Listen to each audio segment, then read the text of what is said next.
Hola a todos, bienvenidos a nuestro video de matemáticasyfísica.com. Hoy vamos a ver lo que tiene que ver con la distribución de frecuencias de datos agrupados. Esta es una segunda parte. Ya hemos visto previamente dos videos relacionados con la distribución de frecuencias de datos, pero en esta ocasión va a ser la segunda parte de la distribución de datos agrupados. ¿Pero qué es en sí la distribución de frecuencia de datos agrupados? Pues es una forma de organizar y mostrar datos cuando los valores se han agrupado en intervalos. Esto nos va a ayudar a resumir grandes conjuntos de datos y a identificar patrones o tendencia en ellos. Podríamos decir que la distribución de frecuencia de datos agrupados es una forma de organizar datos numéricos en grupos o clases para facilitar su análisis. Para eso vemos aquí un ejercicio propuesto que tenemos. Dice acá, una empresa de marketing digital está llevando a cabo una encuesta de 100 preguntas para recopilar información sobre cómo los consumidores perciben y se relacionan con los anuncios en redes sociales. Las preguntas no necesariamente tienen respuesta con valor entero. Se solicita a los encuestados que evalúen su nivel de interacción con los anuncios en una escala de 10 al 100, donde las notas bajas indican nunca o poco interactuó y 100 indica que interactuó siempre. La encuesta se realiza con un grupo de 80 personas y estos son los resultados. Los resultados son los que nos aparecen aquí en la tabla tal y como lo podemos observar. Aquí lo importante o inicialmente lo que vamos a intentar hallar es lo que tiene que ver con el rango. El rango hace referencia a la medida menor y la medida mayor de los datos que encontramos acá. Entonces tenemos que vamos a encontrar nuestra medida menor, que en este caso es 10, si lo observamos muy bien, solo es la menor medida, y la mayor medida es el 100, o sea que aquí ya tenemos los dos datos encontrados. Entonces lo que debemos hacer aquí para encontrar este rango es simplemente reemplazar estos datos en esta ecuación, y tenemos que el rango va a ser a 100 menos 10, quiere decir que la medida de nuestro rango es de 90. Recordemos que el rango en una distribución de frecuencias lo que hace es que nos permite identificar la amplitud total de los datos. Esto se calcula restando el valor más pequeño del conjunto de datos, que en este caso es 10, con el mayor valor del conjunto de datos, que en este caso es 100. Esta es una medida simple, pero es muy útil en el momento de hacer la dispersión de los datos. Pues nos va a indicar cuánto varían estos valores en un conjunto de datos. Adicional a eso, también tenemos que identificar lo que nosotros conocemos como la regla de Sturges. Esta regla de Sturges se basa en la idea de un histograma ideal debería tener una forma de campana normal. En esencia, esta fórmula utiliza el logaritmo del número de datos para ajustar la cantidad de intervalos de tal manera que la distribución de frecuencias se aproxime preferiblemente a un número impar más cercano. Y pues la regla de Sturges como herramienta es útil para determinar el número de intervalos en un histograma básicamente. Pero es de aclarar que no es una regla rígida. Incluso en muchos de los ejercicios que se resuelven a través de estadística, lo que hacemos es que normalmente miramos la cantidad de datos que tengamos y buscamos un número acorde para nuestros datos. Sin embargo, esta regla lo que nos permite en un momento determinado es que en su gráfica de histograma su forma sea más bien tipo campana. Ya hemos visto previamente en el anterior video quién era Helge Sturges, que fue un matemático y estadístico alemán, quien tuvo bastante reconocimiento principalmente en su aporte en lo que tiene que ver con la estadística y más exactamente con su regla, ¿no? Esta regla lo que nos permite identificar es el número de intervalos que vamos a ubicar de pronto en un histograma o incluso en una tabla, la cantidad de niveles que podemos ubicar en nuestra tabla.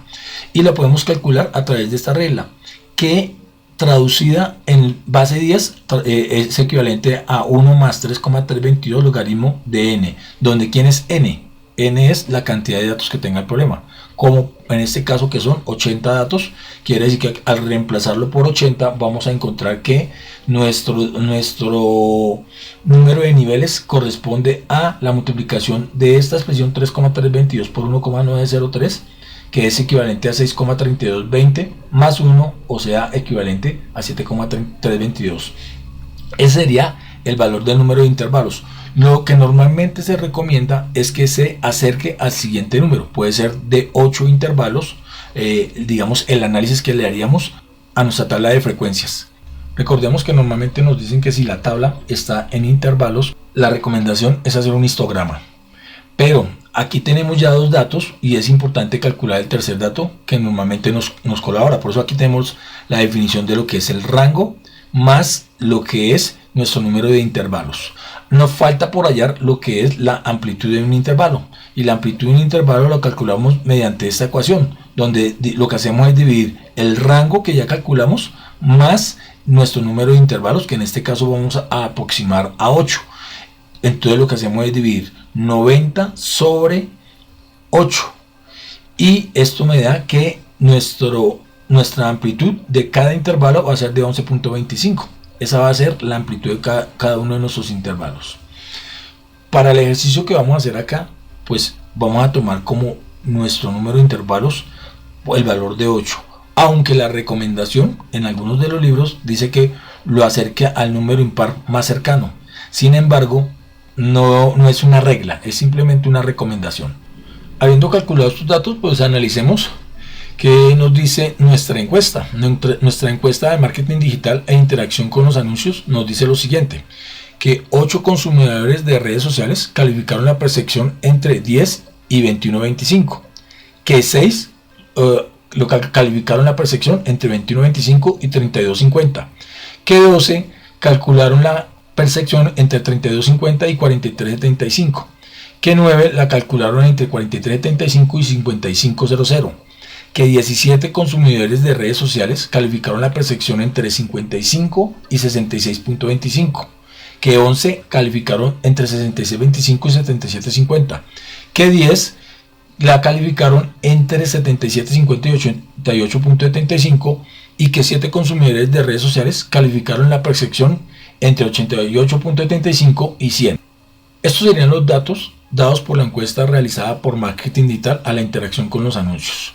Bueno, entonces veamos acá, digamos que ya los datos identificados en una tabla donde hemos analizado cada uno de estos datos. Lo que hicimos acá es que esta información que nos dieron acá, ya de los 8 consumidores de redes sociales calificaron la percepción entre 10 y 21.25, fue que lo sacaron del conteo de la tabla de datos que ya tenía registrada la empresa. Entonces simplemente lo que ellos hicieron fue que contaron cada uno de los datos y eso los pasaron ya a esta información. Entonces aquí tenemos 1, 2, 3, 4, 5, 6, 7, 8 consumidores de redes sociales que están entre 10 y 21.25. Si observamos aquí, los valores registrados están por debajo de 21.25. En ese rango se encuentran este valor de los consumidores de redes sociales que calificaron para este primer rango, ¿no?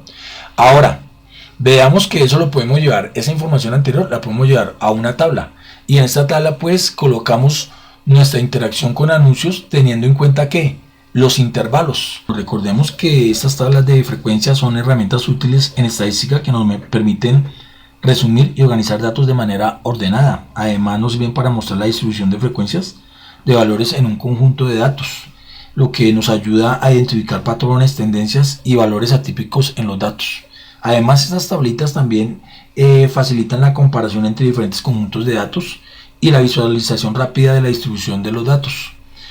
Y estas tablas son bastante útiles cuando se trabaja con datos agrupados en intervalos, ya que nos permiten ver rápidamente la frecuencia de cada intervalo. Por ejemplo, tal y como vemos aquí en estos datos que estamos registrados, la mejor gráfica que podemos realizar es un histograma, debido a que aquí no tenemos datos puntuales, sino más bien los intervalos son abiertos, y eso nos va a permitir ver de una mejor manera la información a través del histograma. Si observamos bien, esta tabla nos da mucha información. La primera es que empezamos desde 10 y terminamos en 100, o sea que ahí se encuentra la diferencia de esos dos en nuestro rango, ¿no? Adicional a eso encontramos 1, 2, 3, 4, 5, 6, 7, 8 niveles, que es el número de intervalos, que fue el número de niveles que encontramos con nuestra regla de Sturges. Y adicionalmente también encontramos que la amplitud del intervalo es de 11.25, que fue la división del rango sobre el número de Sturges, o sea, sobre el número de niveles, que fue de 90 sobre 8, que fue 11.25. Y aquí encontramos la diferencia. De 10 a 21.25 pues hay 11.25, de 21.25 a 32.50 hay 11.25, y así sucesivamente en cada uno de estos intervalos. Como nos damos cuenta, generalmente el intervalo abierto es el número inicial y el intervalo cerrado es el número final de los números que nos representan nuestros intervalos. Ahora, si observamos nuestra tabla, al final encontramos el signo de sumatoria. Y ese signo de sumatoria es simplemente la suma de cada uno de los datos que encontramos acá. En este caso, si sumamos cada una de las frecuencias absolutas para cada uno de estos niveles, pues observamos que el total de los datos o el total de la muestra fueron las 80 personas, que es la suma de cada una de estas frecuencias. Teniendo en cuenta estos puntos, vamos a hallar lo que tiene que ver con la marca de clase. ¿Y qué es la marca de clase? Ya previamente lo habíamos dicho, que era el punto medio de cada intervalo en una distribución de frecuencia de datos.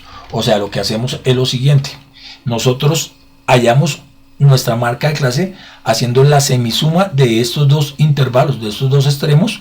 La semisuma es lo que nosotros llamamos nuestro marca de clase, que por lo general está representada por X sub I, o incluso en algunas ocasiones aparece también como X con una rayita arriba que significa X barra, que también me representa la marca de clase, o en su defecto el promedio, porque también hace referencia a ese promedio, ¿no? Entonces, si observamos acá, lo que podemos es analizar nuestro X barra o nuestro X sub I, que es nuestra marca de clase, con el primer ejemplo, 10 más 21,25, los dos extremos dividido 2, o sea, la semisuma de los dos, y su resultado me da lo que nosotros llamamos nuestra marca de clase.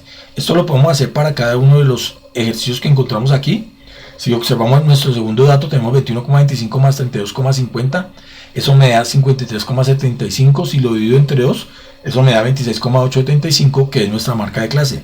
Y con cada uno de estos hicimos lo mismo. Entonces, esa es la forma como nosotros calculamos nuestra marca de clase. Adicionalmente, nosotros podemos encontrar lo que es nuestra frecuencia relativa, que por lo general aparece con la letra H sub I. La frecuencia relativa en algunos libros aparece como FR, pero aquí también lo tenemos como H sub I, que es la frecuencia absoluta sobre el número de datos, o lo que normalmente uno llama la muestra. Entonces, aquí lo que hacemos es simplemente reemplazar los datos. ¿Quién vendría a ser nuestra frecuencia relativa? H sub I, que en este caso es nuestra frecuencia absoluta para el primer dato, sobre el número de datos, que en este caso fueron 80. 8 sobre 80, si simplifico, eso me da 1 sobre 10, y 1 sobre 10 es 0,10, que se vendría a ser el valor de mi frecuencia relativa. De igual manera lo hacemos con nuestro segundo dato. Podríamos hacerlo, es simplemente dividir nuestra frecuencia absoluta, que en este caso fueron 2, sobre 80, es lo mismo que decir 3 sobre 40, y 3 sobre 40 es equivalente a 0,075, y ese vendría a ser nuestro valor de nuestra frecuencia 2 para esta tabla que tenemos acá de datos. De igual manera hacemos aplicando esta ecuación para cada uno de los datos, y encontramos de esta manera nuestra frecuencia relativa. Al igual que en el anterior caso, la sumatoria de cada una de estas frecuencias siempre nos va a dar el valor de 1, que es lo que tenemos acá. Entonces, en esencia, ¿qué es nuestra frecuencia relativa? Pues nuestra frecuencia relativa es la proporción o porcentaje de veces que ocurre un valor específico en un conjunto de datos. Y ya sabemos que la calculamos mediante esta ecuación. H sub I es igual a la frecuencia absoluta sobre el número de datos o sobre la muestra.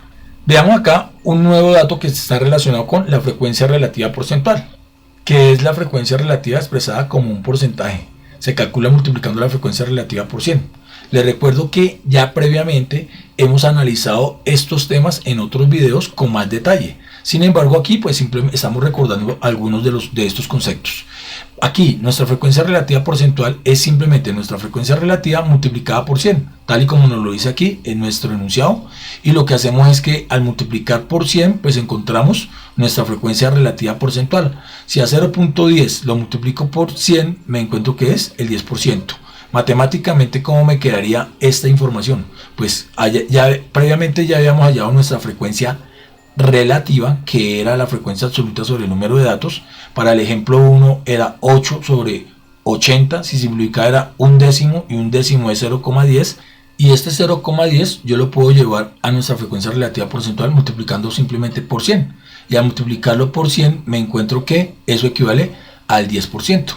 De igual manera hago con cualquiera de los datos que se encuentran acá. Si lo hacemos para el segundo dato, tenemos que nuestra frecuencia relativa 2 es igual a nuestra frecuencia absoluta 2, que es 6 sobre 80, que es el número de datos o la muestra, y eso equivale a 6 sobre 80, la división es 3/40, que equivale a 0,075, y esto en porcentaje pues multiplico por 100, que es correr 2 veces la coma, y me da que equivale al 7,5% o 7,50%, como aparece acá. De igual manera lo podemos hacer para hallar nuestra frecuencia relativa a 3 y con cada uno de los datos simplemente reemplazo los datos.